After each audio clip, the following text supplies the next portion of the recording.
नशे का जो कारोबार हो रहा है उसके खिलाफ उठना पड़ेगा।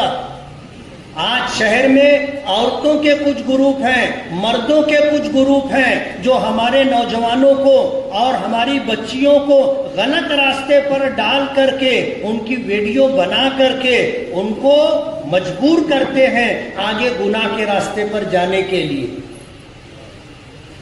मैं तो हैरान हो गया कि फरवरी, मार्च, अप्रैल, मई ये 4 महीना 48 लोगों ने खुदकुशी की है और इन खुदकुशी करने वालों में बड़ी तादाद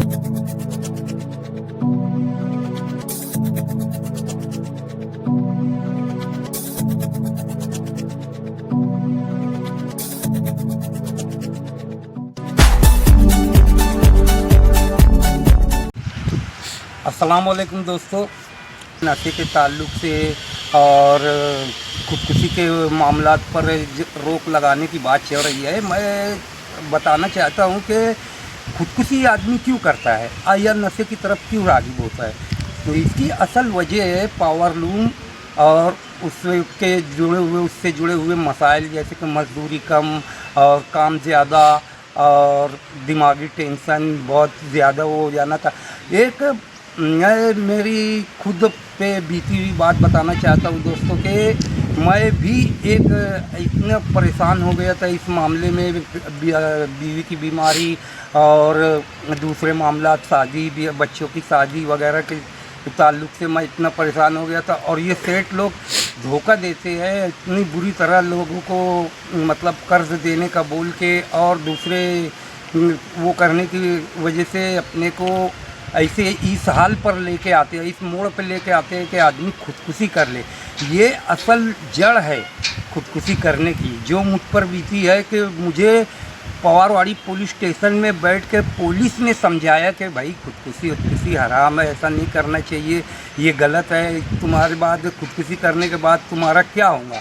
जब इतना मजबूर हो गया तो ये लोग इतना जुल्म करते हैं, इतना ज़्यादा कि एक तो परेशानी में खड़े नहीं हो रहे, ऊपर से पुलिस स्टेशन में गलत कंप्लेन यानी कि झूठी रिपोर्ट भी लिखा रहा कि ये मेरे कारखाने को जलाने जा रहा और वो कर रहा। वो तो अल्लाह का शुक्र था कि इंस्पेक्टर समझदार था, तो उसने समझा बुझा के और मुझे इस अमल से रोकने की कोशिश की। तो बताने का मकसद ये है दोस्तों कि खुदकुशी की असल वजह क्या है, जड़ क्या है। इसकी जड़ है ये पावर लूम सनत में जो काम ज़्यादा लेना और उसकी उजरत बराबर ना देना और कर्ज़ दे के आदमी के ऊपर प्रेशर डाल के उसके वो करने, और इससे दिमागी टेंशन होता है जिससे वो नशे का भी आदी होता है और नशे के आदी होने के बाद वो है। ये असल जड़ है। इसकी सही इंसाफ चाहिए, इंसाफ होना चाहिए मजदूरी देने में और दूसरे मामला जो है लेन देन जो है उसमें थोड़ा सा आगे बढ़ के उनकी मदद करना चाहिए, वो होना चाहिए। तो इस पर रोक लगेगी। ऐसे तुम कितना भी जलसा जुलूस ये वो रैली निकालो, ये करो वो करो, कितना भी कर लो, कुछ होने वाला नहीं है। मसला जो है उसकी जो जड़ है उसको आप पकड़ो ना। उसकी जड़ है कि ये मज़दूर की मज़दूरी बराबर नहीं दे रहे, इनको तकलीफ़ दे के इतना वो करते डिप्रेशन का शिकार हो जाता है आदमी और उसमें होता है। ये मैं मेरी आप बीती बता रहा हूँ, मेरे ऊपर खुद बीती है कि मैं ऐसा करने को तैयार हो गया था। तो इसके लिए मेरा तजुर्बा है कि भाई इसके ऊपर रोक लगाना चाहिए। कम से कम काम 8 घंटा 9 घंटा काम करवाना चाहिए और उसकी उजरत इतनी देना चाहिए कि आदमी को कर्ज़ ना लेना पड़े और दूसरे जंजाल में, सूदी कर्ज़ में या कोई और दूसरे तरीके से पैसा हासिल करने की इंसान कोशिश ही ना करे। इतना मज़दूर को मज़दूरी होना चाहिए और इसी बात के लिए मैं लड़ रहा हूँ। मैं सब जो भी तंजीमें, जो भी उलमाए किराम और जो लोग भी इस उलमाए किराम से जो लगे हुए हैं इस मामले में, तो मेरी उनसे दरख्वास्त है कि इस मामले पर भी गौर करें। जैसे कि आप लोगों को पता है कि मेरा केस लेबर कोर्ट में चालू है और उसमें फैसला होना था कि मुझे काम पर ले जाएगा, मगर वो सेठ मान नहीं रहा है।